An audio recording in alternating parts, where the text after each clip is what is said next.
Selamat siang. Saya saat ini sedang berada di London. Kemudian ada beberapa teman media yang mau menanyakan dan saya diminta tanggapannya terkait kasus Nikita Mirzani dengan tuntutan jaksa 11 tahun. Jadi ada beberapa pertanyaan ya dari teman-teman media. Pertama adalah gimana tanggapan Mas Krisna mengenai Nikita Mirzani dituntut 11 tahun penjara, denda 2 miliar di kasus pemerasan dan tindak pencucian uang. Pertama, saya kan tidak mengikuti dalam sidangnya kasus Nikita Mirzani. Saya hanya mengikuti daripada medsos juga berita-berita yang ada dalam sidangnya Nikita Mirzani. Apa sih, pertanyaan saya kan gini, apa sih yang membuktikan jaksa dalam kasusnya Nikita Mirzani sehingga jaksa dapat menuntut 11 tahun? Apakah bukti pemerasannya itu betul-betul ada? Lalu kemudian menyebarkan sebuah informasi dalam undang-undang ITE juga betul-betul ada. Lalu kemudian dengan kasus TPPU-nya tuh apakah betul-betul ada?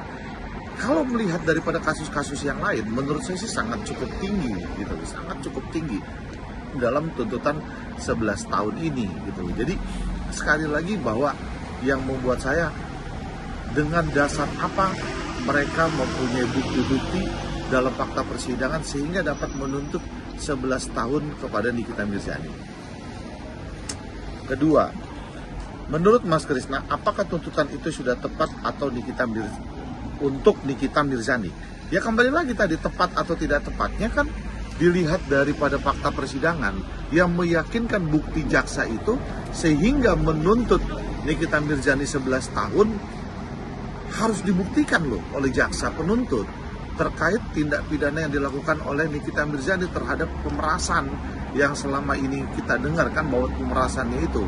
Jadi kembali lagi apa yang meyakinkan jaksa itu kan sehingga dia bisa menuntut 11 tahun kepada Nikita Mirzani. Ketiga, menurut Nikita Mirzani, tuntutan JPU kepada dirinya ngarang-ngarang dan ditambah-tambahin harusnya sesuai dengan BAP, dakwaan dan juga fakta persidangan. Tanggapan Mas Krisna seperti apa? Gini loh, Nikita Mirzani itu didampingi oleh seorang penasehat hukum. Lah ketika kita akan bersidang, seluruh berkas diserahkan kepada penasehat hukumnya. Lalu kemudian Nikita Mirzani selama menjalani sidang, dia melihat tekan beberapa saksi yang dihadirkan oleh jaksa penuntut, kemudian daripada lawyernya memberikan masukan-masukan kepada Nikita Mirzani terhadap keterangan-keterangan saksi, artinya apa, buktinya apa, dan seperti bagaimana. Ya kan? Kalau Nikita Mirzani berpendapat bahwa itu ngarang-ngarang, berarti kan ada ketidaksesuaian antara bukti-buktinya jaksa dengan bukti-buktinya yang dimiliki oleh lawyernya daripada kuasa hukumnya si Nikita Mirzani. Ya, sehingga Nikita Mirzani bisa meluapkan itu adalah bukti-bukti yang ngarang dan sebagainya. Kalau menurut pendapat saya sih seperti itu kali ya. Keempat, di sisi lain, Mail asisten Nikita Mirzani dituntut 7 tahun penjara dengan 2 miliar. Tanggapan Mas Krisna, seperti apa tuntutannya berbeda dengan Nikita Mirzani? Sedangkan kasusnya sama dengan Nikita Mirzani. Dalam sebuah tindak pidana, kasusnya sama, tapi tentunya perbuatannya yang berbeda. Kenapa Nikita Mirzani dituntut lebih tinggi daripada Mail? Karena mungkin jaksa penuntut berpendapat bahwa dianggapnya Nikita Mirzani adalah sebagai otak daripada perbuatan tindak pidana tersebut.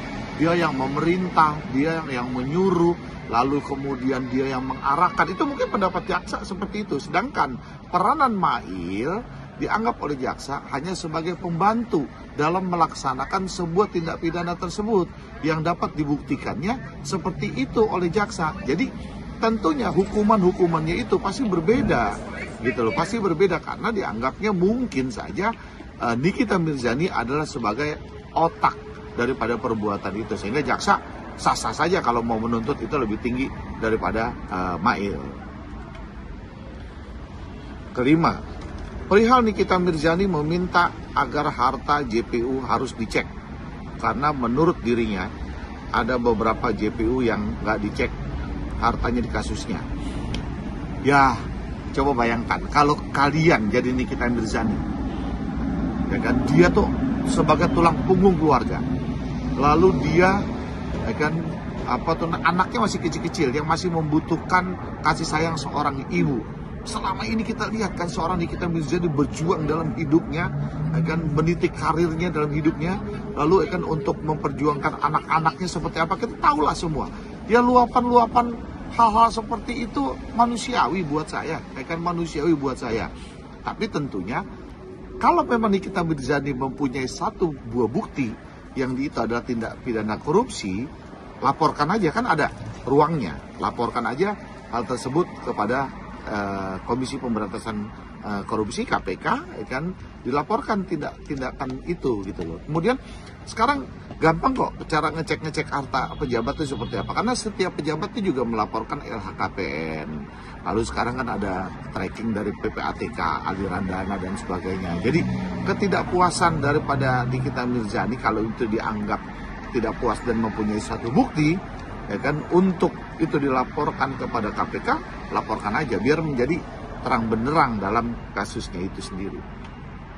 Keenam, dari Mas Krisna, apa prediksi terkait nanti putusan akan berbeda dengan tuntutan JPU atau bagaimana? Karena gini, tuntutan jaksa itu kan adalah pendapat, ya kan, boleh saja dia berpendapat menuntut Nikita Mirzani berapa tahun, 11 tahun, lalu Mail 7 tahun.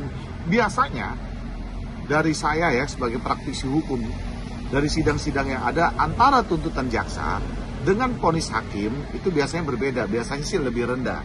Kalaupun misalkan tuntutan jaksa dengan vonis hakim sama, itu juga jarang.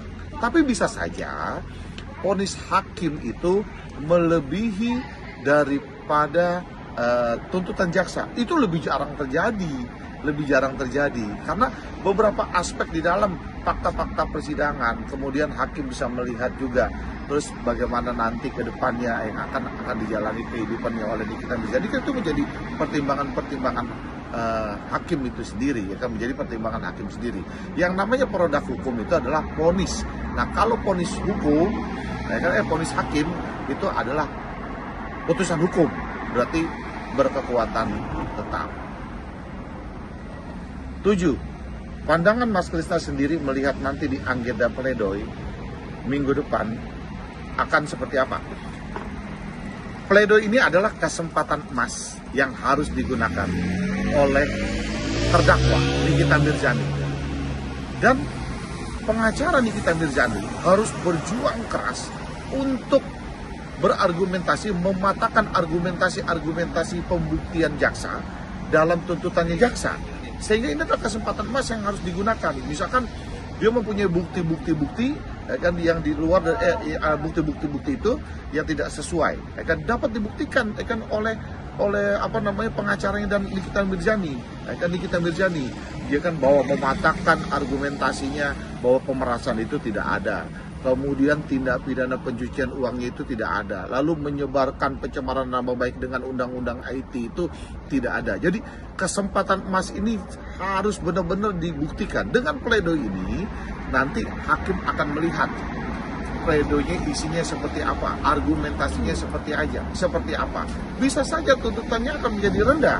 Bahkan kalau penilaian majelis nantinya berpendapat lain, bisa saja sebuah putusan bebas untuk Nikita Mirzani. Ya, kita akan lihatlah, berdoa yang terbaik selalu untuk Nikita Mirzani, dan hukum Indonesia harus tegak lurus. Salam Krisna Murti.